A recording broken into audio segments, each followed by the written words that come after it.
সম্মানিত ভিজিটর, আসসালামু আলাইকুম। আপনারা দেখতে পাচ্ছেন মেঘালয় পাহাড়ের সীমান্তের বিভিন্ন স্থানে এভাবে মজুত করে রাখা হয়েছে ভারতীয় মহিষ। এই মহিষগুলো গোয়েনঘাট সীমান্তের বিভিন্ন বাজারে প্রবেশ করছে, বিশেষ করে গরুরঘাট এলাকার বাজার, তোয়াক্কুল বাজার, কুয়ার বাজার,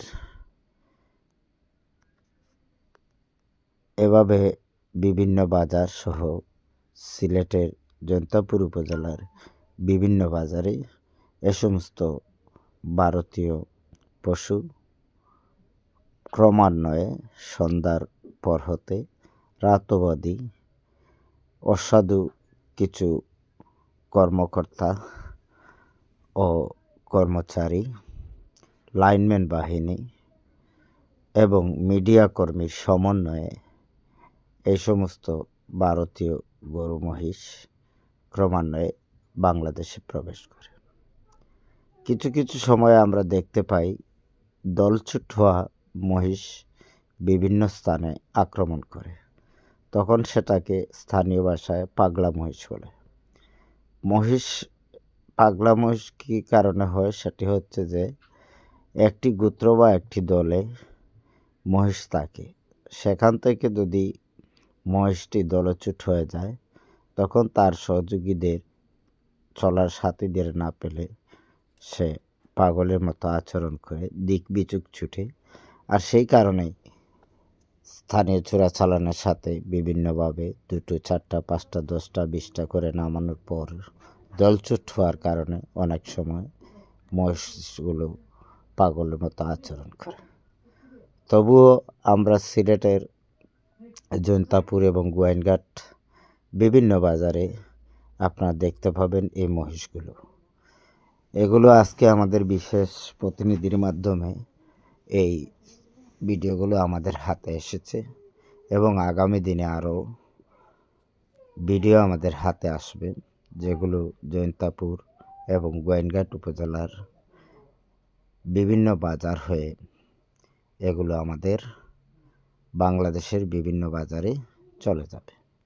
তো এই সমস্ত মহিষ বারবার সংশ্লিষ্ট প্রশাসন অভিযানে আটক হলেও তার তুলনামূলকভাবে 1% মহিষ কিংবা গরু আটক হয়, বাকি 99% বা তারও অধিক গরু মহিষ বাজারে প্রবেশ করে।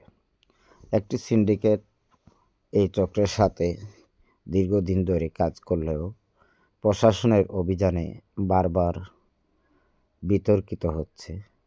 কিন্তু সেক্ষেত্রেও আমরা জানি, আপনারা জানেন, গোয়েনঘাটের পীরের বাজারে পুরো বাজার জব্দ করেছে প্রশাসন, কিন্তু আবারও সেই পীরের বাজার এলাকা কিংবা জৈন্তাপুরের বেশ কয়েকটি বাজারে এই সমস্ত মহিষ আসে। প্রশ্ন, জৈন্তাপুর গোয়েনঘাটে মহিষ কিংবা গবাদি পশু পালনের বা মাংস উৎপাদনশীল এই গরু মহিষ পালনের বড় কোনো খামারই নেই, কিন্তু সেই খামার না থাকা অবস্থায় আমাদের বাজারগুলোতে মিলছে শত শত মহিষ।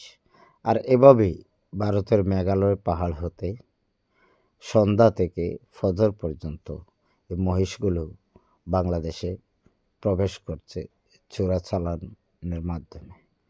আর ক্রমান্বয়ে বাজার, জৈন্তাপুর বাজার, দরবস বাজার, চিকনাকুল বাজার, তোয়াক্কুল বাজার, লাফনাউট বাজার, বাংলা বাজার হয়ে পীরের বাজার হয়ে লাইসেন্স নিয়ে দেশের বিভিন্ন অঞ্চলে যাচ্ছে। যাই হোক, আমি সংশ্লিষ্ট কর্তৃপক্ষের দৃষ্টি আকর্ষণ করব, আপনারা অভিযান বারবার করছেন, আপনাদের অভিযানের জন্য অনেক গরু মহিষ আটক হচ্ছে, তবুও আপনাদের মধ্যে থেকে এক শ্রেণীর লোক এই পেশার সাথে স্থানীয় নাগরিকদের সম্পৃক্ত করে তাদের কার্যক্রম অব্যাহত রয়েছে। আজ গোয়েনঘাটের পীরের বাজার এলাকায় দিয়ে এই মহিষগুলো প্রবেশ করার কথা রয়েছে, আরও কিছু মহিষ জৈন্তাপুর বাজার বা জৈন্তাপুরের আশপাশ এলাকা দিয়ে সেগুলো বিভিন্ন বাজারে প্রবেশ করবে। যাই হোক, আপনারা অভিযান অব্যাহত রাখছেন এবং বারবার অভিযানের সফলতা তুলে ধরছেন। আমরা আপনাদের অভিযানকে সাফল্য জানাচ্ছি। সেই সাথে আপনাদের কাছে অনুরোধ করব আরও তৎপরতা বৃদ্ধির জন্য, যেন চোরাচালান অতীতে হয়েছে, বর্তমানে হচ্ছে এবং আগামী দিনে হবে, কিন্তু তা যেন সহনশীল পর্যায়ে আসে। মানুষ যেন তাদের এ সমস্ত পণ্য প্রবেশ করতে গিয়ে সাধারণ মানুষের ফসল যেন নষ্ট না হয়, সেই বিষয়টি মাথায় রেখে যাবেন। আমরা অনেকেই বারবার এগুলো তুলে ধরি, অনেকে আমাদেরকে নানা ভাষায় নানাভাবে মন্তব্য করেন। আমি তাদেরকেও ধন্যবাদ জানাচ্ছি আপনাদের মন্তব্যের জন্য। ধন্যবাদ সংশ্লিষ্ট সকল।